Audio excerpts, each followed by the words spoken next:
Para training centre और swimming pool भी खोल दिया गया है। इतनी बुरी मार पड़ने के बाद भी देखिए, जिसको कहते हैं कि ये नहीं सुधरेंगे। एक बार फिर से, अब पता नहीं मुरीदके में भी ऐसे ही चल रहा हो तो कोई बड़ी बात नहीं, बहावलपुर में एक बार फिर से उस जगह को आबाद करने की कोशिश की जा रही है आतंकवादियों से।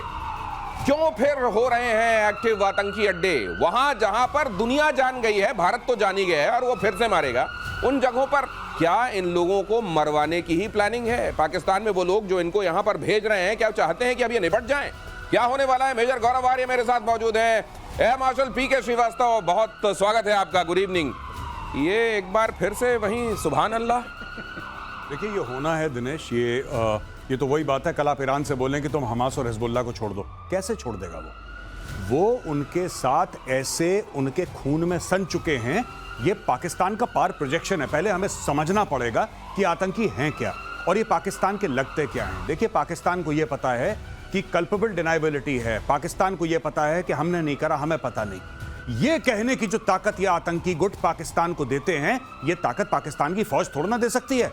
अगर किसी ने कुछ हमला कर दिया भारत के अंदर, पाकिस्तान बोलेगा हाँ हैं तो पाकिस्तानी, लेकिन हमें क्या पता कौन है, हमारा कोई लेना देना नहीं है, आप मार दो इनको, आपको मिलते हैं तो जान से मार दो, हमारी तरफ से हमारा क्या ये पाकिस्तान कई बार ऐसा पास्ट में कह चुका है और डिनाइबिलिटी पाकिस्तान रखता है। ये होना ही है, ये होना ही है। आप कह रहे हैं ना, आपने मस्जिद सुभान अल्लाह की बात करी अभी, मैं आपको एक बात बताता हूं, लश्कर तैयबा, जैश ए मोहम्मद, हिजबुल मुजाहिदीन, ये पाकिस्तान आर्मी के आईएसआई के गुर्गे हैं और ये इनको नहीं छोड़ना चाहते, ना छोड़ने वाले हैं। 31 साल की सजा दी है हाफिज सईद को, दंदनाता फिर रहा है लाहौर की सड़कों में, कौन रोक सकता है उसको? यूएन डेजिग्नेटेड टेररिस्ट है भाई साहब।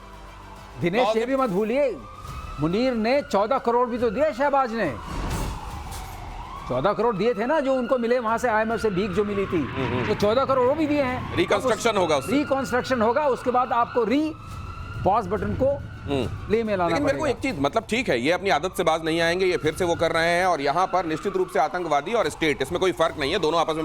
लेकिन ये तो अब दुनिया के सामने, दुनिया इसको और भारत को तो अब ये अब उसको फिर से कोऑर्डिनेट फिर से लेने भी नहीं है, उसको मालूम है कि कहां भेजना है। ये इस तरीके में, मतलब ये मरने के लिए ही आ रहे हैं। अरे इनको ये पता है कि मारने से पहले भारत शायद थोड़ा सोचेगा, हम खड़े होंगे, लेकिन इस बार नहीं खड़े होंगे। इस बार ये खड़े नहीं होंगे। ये प्रेडिक्शन में सुन लीजिए, ये प्रतिशोध का चेतावनी जो कहते हैं ना, प्रतिशोध जारी है। अभी ये ऑप सिंदूर खत्म नहीं हुआ है, पॉज हुआ है, तो ये यहाँ कोशिश कर रहे हैं लेकिन खड़े नहीं होंगे। ये प्रेडिक्शन आपने सुन लिया, आने वाले दिनों में आप घटित होते हुए देखेंगे। अगली खबर देखिए, ऑपरेशन 2.0, इसकी प्रस्तावना लिख रहा है असीम मुनीर। सिंदूर, ऑपरेशन सिंदूर, असल में ये 2.0 भी नहीं लिखना चाहिए, ये हाइटस था, ये कभी रुका तो है नहीं। आप जानते हैं कि ये उसी नाम से आगे जारी रहेगा। इसकी प्रस्तावना लिख रहा है असीम मुनीर। कश्मीर का नाम लेकर फिर से उगला उसने जहर, सेना से बोला कि कश्मीर भाइयों की कुर्बानी, कश्मीर में भाइयों की कुर्बानी याद रखो। मुनीर के भड़काऊ बयान के बाद हुआ था, पहले आपने सुना था जब उसने कहा था कि हमसे हर किस्म, हर तरह से अलग होते हैं हिंदू, हम एकदम अलग कौम हैं। और उसके बाद आपने पहलगाम हमला होता हुआ देखा था और एक बार फिर से उसने जहर उगला है। इस बार कहा है कि कश्मीर में हमारे भाइयों की कुर्बानी हमें याद रखना होगा। मतलब ये फिर से कोई इंडिकेशन है क्या मेजर गौरव आर्य? नहीं, इंडिकेशन नहीं है। देखिए, जब पहले उसने भड़काऊ बयान दिया था, 2 नेशन थ्योरी, हिंदू मुसलमान अलग हैं, जो भी उसने अपनी थ्योरी दी थी आसिम मुनीर ने, उसके बाद पहलगाम हुआ। अब हमें पता है कि बहावलपुर में क्या हो रहा है, हमें पता है कि आतंकी आ रहे हैं। अब हम किस चीज का वेट कर रहे हैं कि दोबारा कश्मीर में आके लोगों को मारेंगे धर्म पूछ के? क्या इस चीज का इंतजार हो रहा है? हमें पता है कहां पे क्या हो रहा है, मीडिया को पता है, सरकार को भी जाहिर सी बात है पता ही होगा। वहीं पे मारो ब्रह्मोस, वहीं पे खेल खत्म करो। देखो, अगर आपने उनको पहले ठोक दिया, मेरी बात ध्यान से सब लोग सुन लें, अगर इस वक्त आपने मार दिया वहां पे मिसाइल, तो आप बच जाएंगे। अगर आप वेट करते रहे कि नहीं पहले वो गुनाह करेगा तब हम उसको सजा देंगे, फिर वो गुनाह करेगा फिर हम सजा देंगे, तो वही चलता रहेगा। उड़ी के बाद सर्जिकल स्ट्राइक होगी, पुलवामा के बाद बालाकोट होगा, पहलगाम के बाद आपका ऑपरेशन सिंदूर होगा, और ये चलता रहेगा। पहले वो करेंगे फिर हम करेंगे, पहले वो फिर वो, और ये कभी ना खत्म होने वाला सिलसिला है। आपको पता है ना, जैश ए मोहम्मद के हेडक्वार्टर में लोग आ रहे हैं, आपको पता है ना वहां पे स्विमिंग पूल बन रहा है, आपको पता है ना वहां पे हथियार रखे जा रहे हैं, तो किस चीज का इंतजार है? अभी मारो ब्रह्मोस, उसके अंदर कहानी खत्म करो, वहां पे जड़ से खत्म करो इन लोगों को। अब इंतजार करना बंद करना पड़ेगा। इस बात का समय देना बंद करना पड़ेगा कि वो कोई गड़बड़ी करें और उसके बाद उनको सबक सिखाया जाए। इस बार उनकी गड़बड़ी से पहले उनके साथ गड़बड़ी कर देनी पड़ेगी। तबाही मचाने वाली ब्रह्मोस का फैन हुआ पाकिस्तान, इसीलिए लेकर मैं खड़ा हुआ हूं। जरा खबर बहुत ध्यान से देखिएगा। पाकिस्तान को ब्रह्मोस खरीदने की चाहत, कमाल है, इनको चांद चाहिए। एक वक्त ब्रह्मोस वाली कंपनी से पूछी थी कीमत, पूछा था क्या भारत पाकिस्तान को अपनी ब्रह्मोस मिसाइल बेचेगा? कंपनी ने तंज करते हुए कहा था तुम्हें मुफ्त में दे देंगे। अभी इतनी सारी तो दी हैं, अभी इनको और चाहिए, ब्रह्मोस चाहिए इनको। ये देखिए साहब, ये वाली ब्रह्मोस, मैं तो कह रहा हूँ ये जो वाकया है ये कुछ समय पहले का है और बात बिल्कुल ठीक कही थी। जिस भी साइंटिस्ट ने वहाँ पे कही थी, मिलिट्री ऑफिसर जो भी था, उसने बिल्कुल ठीक बात कही थी। ब्रह्मोस ऐसे बिल्कुल, मैं कह रहा हूँ ये ब्रह्मोस है, मारो बहावलपुर के अंदर और एक मुरीदके के अंदर, इनका काम तमाम करो। ये लोग ऐसे नहीं रुकने वाले हैं जब तक हम लोग घास कटाई नहीं करते ना दोस्तों। आपके घर के आगे लॉन होता है, आप घास काटते हो ना, और घास काटते हो, घास की कोई गलती थोड़ी ना होती है, पर लेकिन लॉन अच्छा दिखता है कि नहीं दिखता ये बताओ। अगर लॉन चाहते हो अच्छा दिखे, डाल दो 2-4 मारते रहो के अंदर वहीं पे, नहीं, और लगातार सिलसिलेवार मारते रहो। चाहे पाकिस्तान गलती करे ना करे, गलती का इंतजार मत करो, उसको पहले मार दो कि आगे चल के हो सकता है गलती करे। अभी से हिसाब बराबर रखो पाकिस्तान का। दिनेश, हेयर कट चलते रहना चाहिए और ये ब्रह्मोस जो मुफ्त में देते रहिए। मना कब किया है? लेते रहो। हम तो मुफ्त में ही दिए थे ना, सारे वाले जो गए थे, इस बार मुफ्त में दे। हेयर कट नहीं, वैसे ये हेयर कट जो आपने कहा या लॉन की जो ये घास जो काटनी है, मैं एक बात आपसे जानना चाहता हूँ, ये क्या है? ये बेशर्मी है, ये तंज है, या ये वाकई चाहत है? ये क्या है ये स्टेटमेंट? नहीं, बेशर्मी है, न तंज है, न चाहत है, ये सिर्फ अपने को कुर्सी में बनाए रखने की आदत है। ओह, क्या बात। वो सब कुछ फेल कर गया, उधर से ट्रंप पे भी तमाचा पड़ गया, उसको नोबेल प्राइज दिया, वो भी फेल हो गया। अब समझ में नहीं आ रहा करें क्या। जब कुछ समझ में नहीं आता तो एक चीज समझ में आती है, सारे जनरल्स को आप उन सबका इतिहास देख लीजिए कि कश्मीर कश्मीर कश्मीर कश्मीर आदत है, और इन्होंने कहा आदत छुड़ाने के लिए पूंछ बार बार काटनी पड़ती है। आप उसको डंडे में डाल देंगे तो सीधी नहीं होगी। तो ये जो है वो पूंछ नहीं सीधी करेगा, ये सीधा पूंछ काटता रहेगा। जब हो गए तब काटो, इसी के अंदर पूंछ डालो, यही करेगा पूंछ। हाँ, ये वाकई, ये शायद इसीलिए इस तरफ से हॉलो बनाया गया है। हॉलो बनाया, इसी में आसिम मुनीर की पूंछ इसके अंदर डालो। ये जो आदत है ना, मुनीर को सब कुछ बिक गया, लुट गया, अब हम करते हैं ये तमाशा। नहीं, वैसे ये असीम मुनीर ने क्या अपना कैलेंडर बना रखा होगा कि पहले मैं स्टेटमेंट दूंगा, ये घटना होगी, उसके बाद हम लोग इतनी मार खाएंगे, पिटाई खाएंगे, उसके बाद फिर मेरे को अगला स्टेटमेंट ये देना है। पहले स्टेटमेंट के बाद जब पाकिस्तान पिटेगा, उसके बाद मुझको फील्ड मार्शल बनना है, और ये वाला जो स्टेटमेंट होगा उसके बाद मैं कहूंगा कि अब मेरे को अब शहबाज की भी जरूरत नहीं है, अब मैं खुद ही काफी हूं। नहीं, मैं प्रेसिडेंट हूं। अब मैं प्रेसिडेंट। जी बिल्कुल। अच्छा, एक और चीज मैं आपको बता दूं, बहुत इंटरेस्टिंग है कि अक्सर लोग पूछते हैं पाकिस्तान ऐसा करता क्यों है। पाकिस्तान के करने के 2 कारण हैं। एक तो पाकिस्तान चीन और अमेरिका के लिए कन्वीनियंट एक कंट्री है, जिसको बोला 2 टुकड़े दिए, एक गोश्त की बोटी दी और पाकिस्तान ने 2 मिलाई और काटना शुरू कर दिया। और दूसरी गलती हमारी भी है दोस्तों, हम पाकिस्तान में ये होने देते हैं, हम होने देते हैं। ये हमें पता है ना बहावलपुर में क्या हो रहा है। अब खबर आ जाएगी मुरीदके में, ब्रेकिंग न्यूज, मुरीदके में आ गया, लश्कर तैयबा के हेडक्वार्टर में ये हो गया, फलाना हो गया, ढिमका हो गया। अरे हो गया तो फिर क्या वेट करेंगे? ये मारो ना वहां पे जाके उनको। जब उनको मार मार के वहां पे आप लाशें बिछा देंगे पाकिस्तानी पंजाब में, तो ये अपने आप शांत हो जाएंगे। इनको रेगुलर काटना पड़ेगा। देखिए, एक बार से नहीं चल रहा कि ऑपरेशन सिंदूर आपने कर दिया। और एक और चीज मैं बताऊं, कभी भी वेट मत करना, कभी भी ऐसा नहीं कि 15 दिन के बाद हम लोग रिटेलिएशन कर रहे हैं। क्यों 15 दिन? आपके पास ऐसी टेक्नोलॉजी है, बटन दबाया, वहां हर हर महादेव, 15 मिनट के अंदर खेल खत्म होता है भाई। वहां पे क्या है, ये प्रधानमंत्री निवास के सामने मीडिया खड़ा है, ठीक है।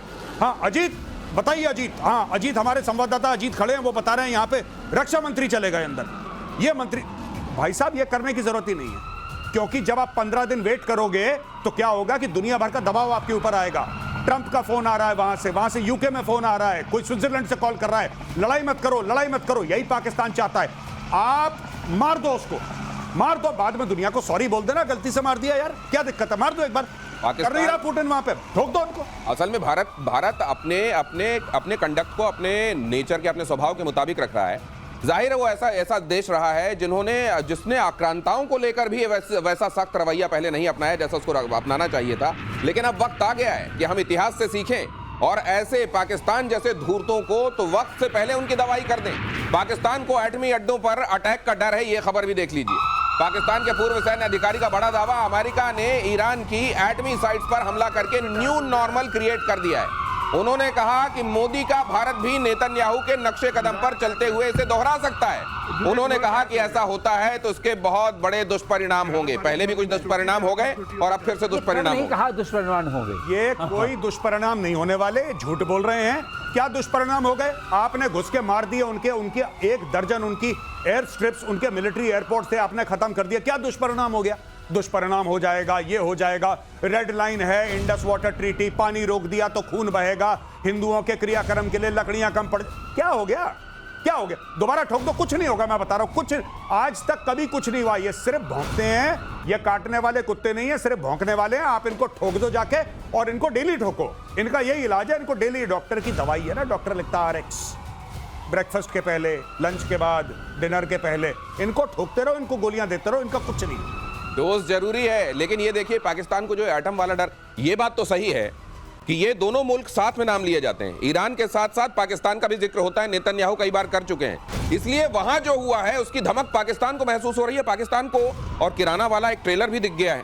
तो क्या ये वाकई एक डर है जो वहां सतत होगा कि यार एक तो वैसे हमारे पास है नहीं, हमने जो एक झूठ फैला रखा है कि हमारे पास है, उसमें हमको और न मार पड़े। इसमें ट्रम्प ने एक हम लोगों पर एहसान किया है, एक ट्रम्प डॉक्ट्रिन बना दिया कि जहां जहां परमाणु बम है आप वहां मार सकते हैं। हाँ, जो आपके पास है। उनके बहुत गहरे में थे, उसने GBU-57 का इस्तेमाल किया। इनके उतने गहरे में नहीं है, इनका हम निपटारा कर चुके हैं। जो बचे कुछ हैं, अगर इन्होंने तैयारी की तो हमें वो दोनों जगह पता हैं, दोनों जगह पता हैं, वही मारेंगे। जी बिल्कुल सर, विथ योर परमिशन। अभी खबर आई है मीडिया में, कल ही की खबर है कि अग्नि 5 को रिपर्पस कर रहे हैं ये लोग ऑन द सेम फॉर्मेट। अब अग्नि 5 का मतलब क्या हुआ? अग्नि 5 को रिपर्पस मतलब यानी कि वो है इंटरकॉन्टिनेंटल बैलिस्टिक मिसाइल, यानी कि 5 से लेकर 8,000 10,000 ऊपर मारती है वो। राइट। ये कह रहे हैं कि जैसे GBU-57 है उसी तरीके से 2 वर्जन ये अग्नि के निकाल रहे हैं। एक वर्जन वो होगा जो सरफेस पे फट जाएगा, जैसे कि सर उस दिन समझा चुके हैं। राइट। कि मदर ऑफ ऑल बॉम्ब्स वो था जो सरफेस पे फट जाता था। एक वो है जो जमीन के नीचे जाएगा और करीब 300 खोद के मारेगा, 250-300 फुट नीचे जाके वहां पे फटेगा। एक ये भी सिस्टम भारत बना रहा है। तो भारत ऐसा क्यों बना रहा है? भारत ऐसा क्यों बना रहा है? ये पाकिस्तान को देखो, तुम जितने भी नीचे जाओगे ना पहाड़ के, हम लोग तुम्हें ढूंढ लेंगे। पर मेरी सिर्फ एक रिक्वेस्ट है, जो भी पावर में है सरकार, मेरी एक रिक्वेस्ट है, सर आप वेट मत करना, ये सांप के बच्चे फिर डसेंगे। ये सांप के बच्चे फिर डसेंगे। आप ये मत सोचना कि ऑपरेशन सिंदूर से सांप के दांत, इनकी फितरत में है डसना, इनकी फितरत में। इनको ठोको, और इनको जब तक आप ठोकते रहोगे, ये सबसे अच्छी कौम है पाकिस्तानी, सबसे प्यार मोहब्बत वाली कौम है। अगर इनकी डेली सुतैया होती रहे, इनसे बेहतर कोई बंदे नहीं है। लेकिन इनकी डेली मार पड़नी चाहिए कान के नीचे, और इनसे ज्यादा प्यार मोहब्बत वाले लोग नहीं है। बस डेली ठोको इनको। रोज की डोज अगर इनको मिलती रहे तो इनसे बढ़िया लोग नहीं है।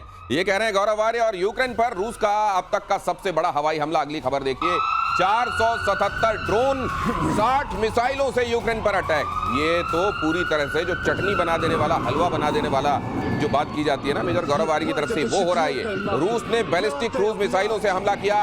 अटैक में यूक्रेन का F-16 फाइटर जेट तबाह। हमले में F-16 के यूक्रेनी पायलट की मौत। इसकी तस्वीर भी बहुत ज्यादा सर्कुलेट हो रही है इन दिनों।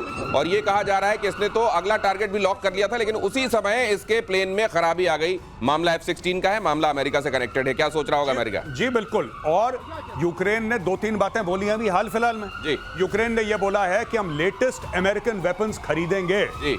डोनाल्ड ट्रंप से ये बोला है कि साहब आप हमें लेटेस्ट वेपन्स दीजिए, हम खरीदना चाहते हैं। F-16 पुराना प्लेटफॉर्म है, ये वही प्लेटफॉर्म है जो पाकिस्तान के पास है।